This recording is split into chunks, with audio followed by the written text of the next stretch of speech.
थांबेनासे झाले होते, परंतु मी खंबीरपणे उभी होते, कारण मरते वेळी मला सुभेदार बाबांनी सांगितलं होतं, रमा, या आग लागलेल्या काळजाला संभाळ.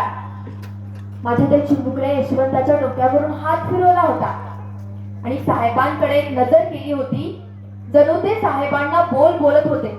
लक्ष देऊन ऐका. मरते वेळी सुभेदार बाबा माझ्या साहेबांकडे पाहत काय म्हणाले असतील? ते म्हणाले, लढाईकडे पाठ फिरू नकोस, अंधाराची गय करू नकोस.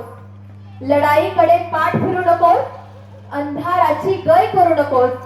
हजारो असत्यांचा पराभव करण्या एवढे सत्य तुझ्याकडे आहे. हे माझ्या पराक्रमी पोरा, हे लोक तुला पुढे चालून सूर्य म्हणतील. क्रांती सूर्य, पराक्रमी सूर्य, प्रज्ञा सूर्य अशा रूपात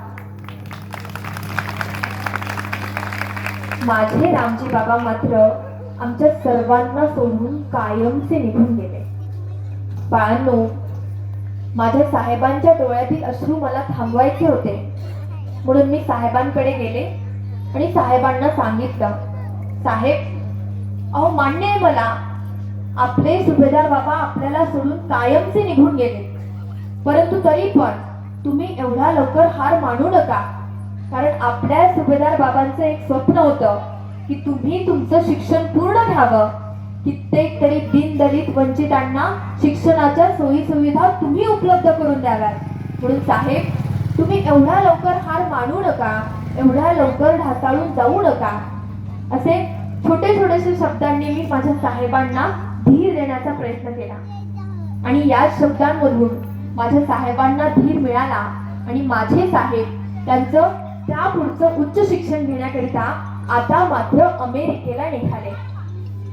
बाळांनो, माझे साहेब अमेरिकेला जाणार म्हणून मी आणि माझी मोठी जाऊ लक्ष्मीबाई आम्ही दोघी जणी मिळून माझ्या साहेबांना सोडण्याकरिता तिथे बंदरावरती गेलो.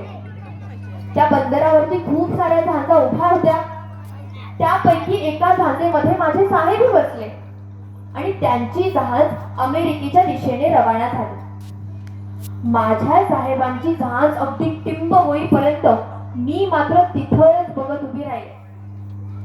तेवढ्याच बहिणी मला धक्का दिला आणि सांगितलं, रमा, अगं तुझ्या साहेबांची जहाज गेली आता, चल बघू घरी.